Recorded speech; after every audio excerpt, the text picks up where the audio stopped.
dreaming of becoming a forensic psychologist, Jess Edwards found her true passion in corporate leadership instead, proving that the most valuable psychology skills often shine brightest in accidental places. Professionally Psyched is the podcast that brings you cutting-edge psychology research and real-world insights from our psych community of clinicians, researchers, and educators alike. In our special alumni spotlights, we chat to graduates from our psychology degree programs about how their skills learned in the classroom have become powerful tools supporting diverse career journeys and successes. Hi everyone and welcome to Professionally Psyched. I'm Jessica Muller, PhD candidate in Public Health at James Cook University, and before we get started we'd like to acknowledge the custodians of the land on which we record, and for me today that's the Bindal and Wulgurukaba peoples. And I pay my respects to elders past and present and extend that respect to all Aboriginal and Torres Strait Islander peoples and cultures from wherever you may be tuning in from across the country. In this alumni spotlight, Dr. Amanda Krause speaks with Jess Edwards, a team manager at EML who combines psychology with business expertise to lead in the corporate world. She reveals how emotional intelligence from her psychology training helps her understand team dynamics, while research methods enable her to build evidence-based proposals. So grab your headphones and get ready to get professionally psyched about discovering your unique career pathway, even when it looks nothing like you planned. Enjoy. Hi, Jess. Thank you so much for joining us on the podcast today. And to start, would you be able to introduce yourself, please? Sure. Thanks, Amanda. So my name is Jess Edwards. I'm a team manager at EML down here in Victoria. Awesome. Well, I'm wondering if you might be able to tell us a little bit about the evolution of your career. So it's actually taken quite a few different tangents. So I initially went into James Cook, into the psych degree to become a forensic psychologist. So I was adamant that I wanted to work in the police force or the prison system, and all my electives were forensics and youth justice and things like that. I did work in the prison system for a short period of time and then in child abuse and neglect. So I was sort of heading in that direction. But it wasn't until I moved down to Victoria a couple of years after I graduated that life took me on a different tangent. So I got a job that I thought was just going to be a temporary job in a company called Transport Accident Commission. And that is essentially a company that works for insurance when people have car accidents. So it was a lot of rehabilitation and things like that. And I thought it was just a temporary job until I became a forensic psychologist. But I loved it so much. I loved working with teams and being in sort of a more corporate space. So I was in that space for about 6 years when I discovered coaching, life coaching. And I was like, oh, that's very similar to my psych degree, but probably a little bit more me, because it was about how do we directly achieve goals? So sort of overcoming barriers and things like that. And I was able to pull my psych degree knowledge into coaching. And then during that, I discovered the links that had with management. And I'm sure, you and those listening have been in jobs where their managers are maybe not great, or maybe, haven't got the best out of you or anything like that. And I thought, what an amazing opportunity that I could bring all of this together and actually become a leader in this corporate space that I, come to love, but also bring my psych and my coaching degree as well. So then I went and got my MBA and I sort of combined, and I find that that's, to me, been the most effective way for my journey. So I've got the human side as well as the business side. I think that's so important to recognize. You've pulled on your different experiences to create an opportunity that really suits you. So what is your current role? And can you tell us a little bit more about what that involves on a day-to-day basis? Yeah, absolutely. So I'm a team manager of about 10 people. So the company that I work at, EML, is a work cover agency, and they provide assistance to those in Victoria who have had injuries or accidents at work. My specific team work in compensation, so that lump sum payment that people get when they're quite substantially injured. So it's quite a technical role. It's quite a traumatic due to the nature of the injuries people sustain. So, my job is to not only assist them with the technical side, but also just the people side. You've got 10 people with varying tenures. So you've got people who have just started a few months ago, people who have been in the company for 30 plus years, everybody in between. You've got all different types of personalities. So you're trying to, sometimes be the peacekeeper, but also people have life goes to crap, and you just need to be able to assist them, because as easy as it is to say, just come to work and just deal with work, we're human. So definitely assisting my people through that, as well as, their growth, their professional and developmental growth, into becoming their best versions at work or, in life. I think about a conversation I had yesterday with one of my staff members, and she talks about how she really struggles with people pleasing. And whilst that might be a life development area, it really is something that can affect her job as well. So, being able to provide some resources and assistance on how she might be able to overcome that, you sort of affect both of their personal but also professional lives. And I kind of love that.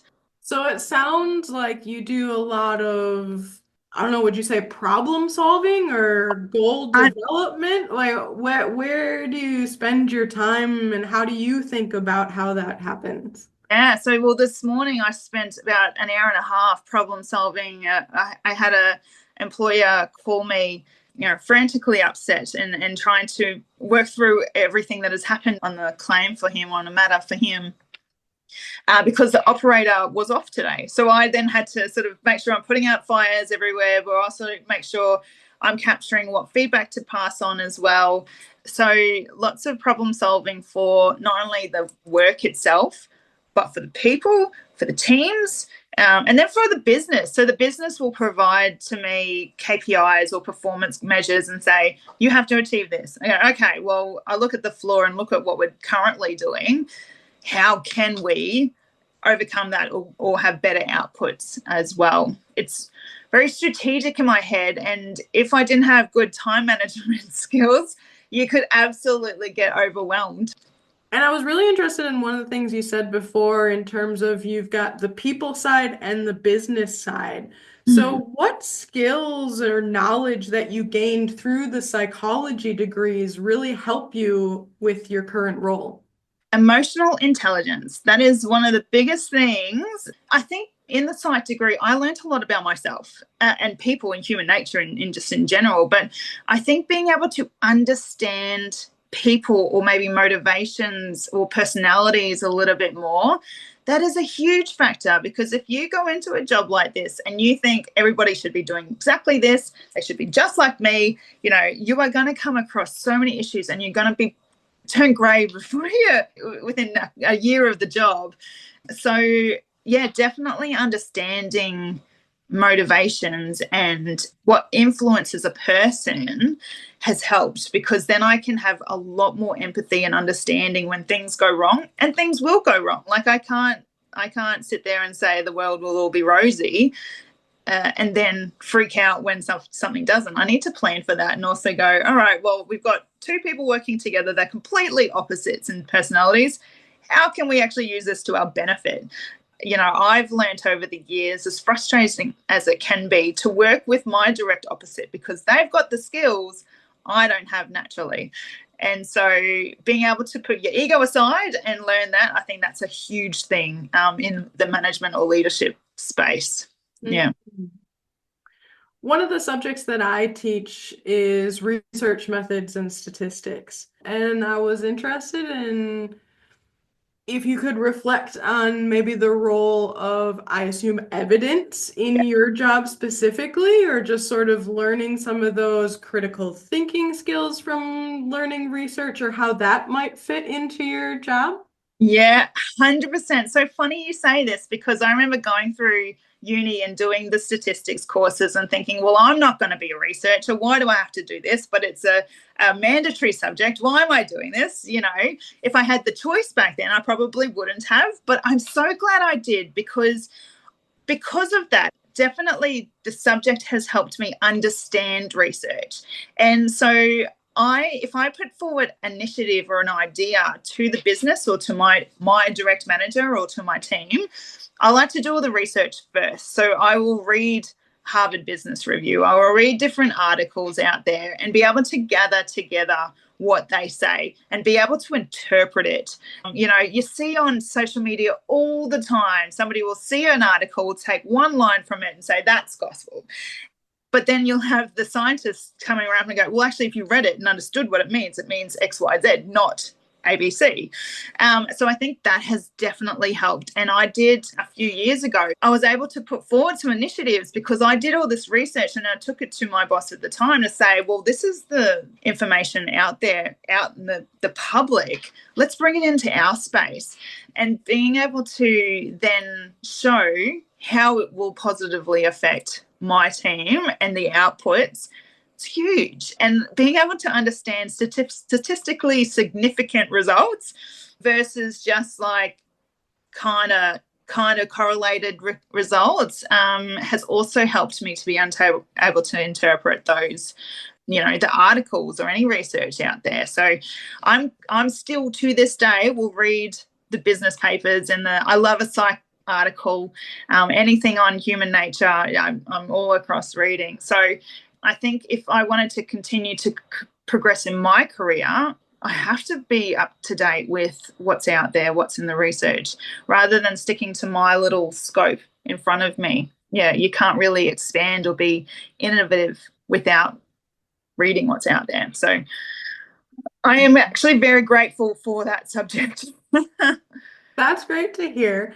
How much latitude do you have to propose initiatives versus responding to KPIs that you might be given from people above you? Yeah. Not as much as I would like, but I will always do it anyway. So I was actually quite grateful in the time where I was at my last company, but I will always pull together different ideas and initiatives, whether they get picked up or not, or whether there's a version or they just go, oh, you know what, maybe we'll just take this part out of it. That's a win to me. But having the research and evidence behind it, you definitely have much more weight to your proposal, I guess. Definitely. What do you see as current big issues in the industry that you work in, and how do you think that our coming psychology graduates might be able to tackle that issue? Oh, great question. I talk about this all the time. So I sort of see life at the moment, society pre and post COVID. So this pandemic, the landscape has changed, particularly in a corporate, well, actually in any space, but I'll talk about the corporate space. 5 years ago, we were 5 days in the office. We just knew life, that's how it was. Employers had more of the power than employees. Now we're seeing a big shift. So people almost demanding that flexibility, demanding that companies work to them rather than the other way around. And whilst you see a lot of businesses freaking out about that, and you see it all over the, even social media or the news, CEOs going, absolutely not. I'm going to, 5 days back, it's my way or the highway.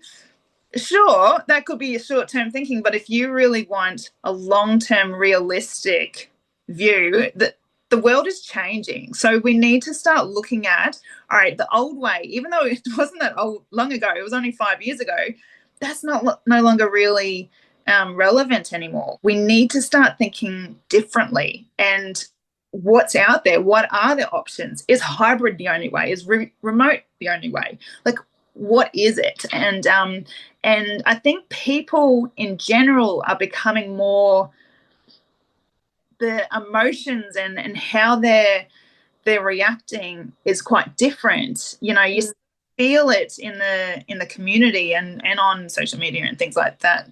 You feel sort of a different shift in how they respond, how they react, or even how they talk to each other or don't talk to each other.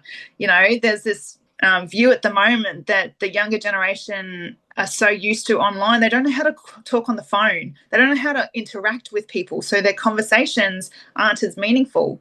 Okay, is that the new norm? Well, how do we get over that? So we have to really think very different. And I think reflecting on what you were saying there, right, the sort of separation from work and home is completely broken down with hybrid and working from home and all of these models. And so I think we see more of emotional responses and more of we want our passions to be explored and have time for that. So, do you have any advice from your coaching background to give to our students who are thinking, okay, I'm doing this degree, I want a career, but how do I find something that works for me? How do I use this degree like you have to find meaningful work? That's been a journey that it's taken me a while to find, and to the point where I can now say I get out of bed and I love what I do. And I never thought I would do that, 10 years ago. You just think, oh, a job's a job and you're not supposed to love it. Whereas I love my job. There are going to be hard days. Don't go, I love my job. And that's been a journey of self-reflection. So anybody that's going through any type of career realignment or trying to figure out what they want to do some research into themselves. There's a million self-help books and a million things like that, but trying different things. So if you see a course or a TED talk or something like that, you can just listen to it. Might start to make you think, you go, oh, I might try that. Try it. Just say yes.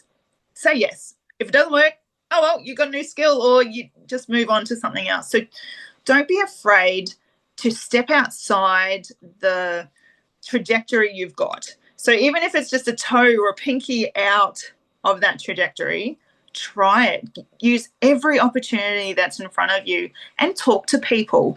If you can, link in with people on LinkedIn or, different avenues that you think, oh, maybe I want to do something like that. Just reach out to them and have a conversation. I've certainly messaged, senior leaders of where I want to be in the future and just say, well, how did you get to that? If you were going to hire someone in that position, what are you looking for? So then I can sort of go down that direction. Just take everything as a learning, and that you're piling up together a bit of a story or a map for you on where you're going to go. Just don't be stuck so rigidly in your view. Maybe keep in mind that it may not turn out that way, and that's not a bad thing. And you're proof that it turns out well, even if you have a windy trajectory away from when you thought you were when you started the degree. Exactly right. So, and I'm very happy where I am. And I sort of, I remember a couple of people go, oh, forensic psych, oh, that must be amazing. Aren't you, bummed that you're not doing it? I go, no, because I love my job. I love my journey as well. I feel I'm very successful. And, I have team members who still to this day from 10 years ago reach out to me that they're grateful for conversations we had or things that I taught them. That to me, just, I can't even describe it. It just fills me with so much joy. I get goosebumps thinking about some of the conversations that I've had where I have actually been able to make a difference in people's lives, and that is so worth it. So, yeah, all those degrees have not been a waste. I mean, it's definitely not a waste because it's brought me here. Yeah. Amazing. What a wonderful note to end on. So, Jess, thank you today for taking the time and joining us on the podcast. Thank you so much for having me. It's been a pleasure. Thanks for listening to Professionally Psyched. This podcast wouldn't be possible without the ongoing support of our Psych community. If you'd like to show your support, or if you want us to cover anything on the pod, reach out via our emails, and don't forget you can listen to full episodes on Spotify.